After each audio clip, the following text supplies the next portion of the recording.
मैंने एक ऑडियो दिया है जिसमें धरने पर बैठा हुआ एक खिलाड़ी किसी लड़की से कह रहा है कि किसी भी लड़की का इंतजाम कर दो, किसी भी तरीके से इंतजाम कर दो। इस्तीफा कोई इतनी बड़ी चीज नहीं है, लेकिन अपराधी बनकर नहीं।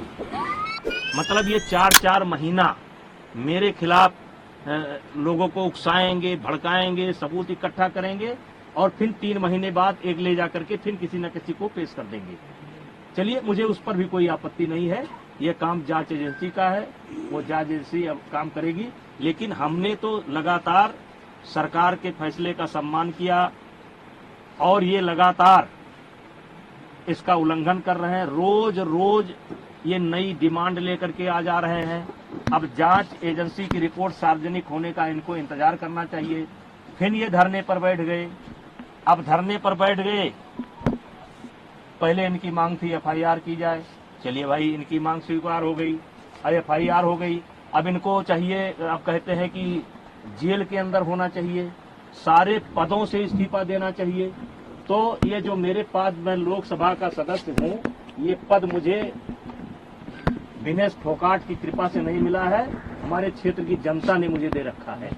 और एक बार नहीं, 6-6 बार दे रखा है। 6-6 बार मुझको दिया, मेरी पत्नी को दिया, और उनको वो उनकी कृपा पर नहीं है। और कुश्ती संघ का अध्यक्ष पद भी उनकी कृपा पर नहीं है।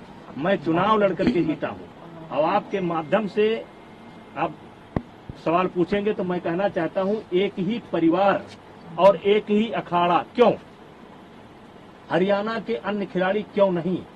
हिमाचल के, महाराष्ट्र के, मध्य प्रदेश के, केरला के, कर्नाटका के, तमिलनाडु के, बंगाल के, आसाम के, देश के अन्य प्रांतों के खिलाड़ी क्यों नहीं? 12 साल से लगातार इनके साथ यौन उत्पीड़न होता है, केवल इनके साथ। तो ये जनवरी में इनकी मांग निकल करके आई थी कि अपने पद से इस्तीफा दें। मैंने उस समय कहा था कि पद से इस्तीफा देने का मतलब है कि मैंने इनके आरोपों को स्वीकार कर लिया। मेरा कार्यकाल लगभग पूरा हो चुका है। जब तक नई बॉडी नहीं बन जाती है, और अभी सरकार ने आईओ की एक कमेटी गठित की है, 3 लोगों की कमेटी गठित की है, जिसमें एक कोई हाई कोर्ट का जज होगा या सुप्रीम कोर्ट का जज होगा। उनकी देखरेख में 45 दिनों के अंदर चुनाव संपन्न होना है। चुनाव संपन्न होते ही मेरा कार्यकाल स्वतः समाप्त हो जाएगा। इस्तीफा कोई इतनी बड़ी चीज नहीं है, लेकिन अपराधी बनकर नहीं, अपराधी बनकर के नहीं, मैं अपराधी नहीं हूँ। और इनकी डिमांड लगातार बदल रही है। अगर इनके बयान को आप सुनेंगे तो लगातार ये देखेंगे कि ये हर रोज एक नया मुद्दा लेकर के आ जाते हैं। इन्हीं के कहने पर जांच कमेटी बनी। इन्हीं के कहने पर एक व्यक्ति ऐसा है जिसको जांच कमेटी में शामिल नहीं होना चाहिए था, उसको भी सरकार ने शामिल किया। मुझे आपत्ति करनी चाहिए थी, मैंने कोई आपत्ति नहीं की। जांच कमेटी की रिपोर्ट लगातार इनके पास पहुंच रही थी। कौन कौन खिलाड़ी क्या क्या बोला, लगातार डे बाई डे इनके पास पहुंच रही थी। इनको जब आभास हो गया कि जांच कमेटी में कोई आरोप सिद्ध नहीं हो रहे हैं, तो इन्होंने कमेटी के सार्वजनिक होने का इंतजार भी नहीं किया और ये सुप्रीम कोर्ट चले गए और एक कोई नया मामला लेकर के भी गए हैं।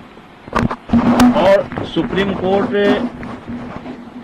में नया मामला लेकर के गए हैं और इन्होंने जिन बच्चों को पहले पेश किया है, कोई नाबालिग, मैं नहीं जानता, एक ऐसा हवा में निकल करके आ रहा है कि उसमें से कोई नाबालिग है। तो मेरा सवाल यह है कि उसको जांच कमेटी के सामने क्यों नहीं पेश किया गया? मुझे सुप्रीम कोर्ट पर पूर्ण आस्था और विश्वास है और इस देश के अंदर सुप्रीम कोर्ट से कोई बड़ा नहीं हो सकता। और सुप्रीम कोर्ट ने के सामने कल एफआईआर करने की बात आई है और अभी यद्यप एफआईआर की कॉपी मेरे पास नहीं है, लेकिन एफआईआर हो ही गई होगी और उसमें मुझे कुछ गलत प्रतीत नहीं होता है। और जो जांच एजेंसी वर्तमान समय में दिल्ली पुलिस है, उस पर भी मुझे पूरा भरोसा है मुझे किसी प्रकार से कोई शिकायत नहीं है और मैं पूरी तरह से निर्दोष हूं और इन आरोपों का सामना करने के लिए तैयार हूं। जांच एजेंसी जहां भी उचित समझेगी उसकी हर जांच में सहयोग करने के लिए मैं तैयार हूं। मुझे पहले भी भरोसा था, आज भी भरोसा है।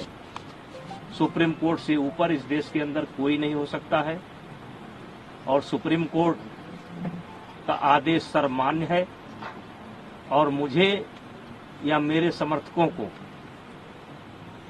ये आदेश सर्वमान्य है और मुझे जांच एजेंसी पर भी पूरा भरोसा है और मुझे और मेरे समर्थकों को न्याय मिलेगा, क्योंकि लगातार कई महीने से गाली पर गाली, गाली पर गाली, गाली पर गाली, आरोप पर आरोप, आरोप पर आरोप, इससे हमें भी कष्ट होता है, हमारे परिवार को भी कष्ट होता है, हमारे समर्थकों को भी कष्ट होता है। लेकिन हम चाहेंगे कि निष्पक्ष जांच जो सुप्रीम कोर्ट के आदेशानुसार दिल्ली पुलिस कर रही है वो करें। लेकिन मैं एक संवैधानिक पद पर हूं, मेरी एक बोलने की मर्यादा है, उस मर्यादा के तहत मैं बोल रहा हूं। अब मामला सुप्रीम कोर्ट के पाले में है, दिल्ली पुलिस के पाले में है, जो भी निर्णय करेगी हम मुझे उसी स्वीकार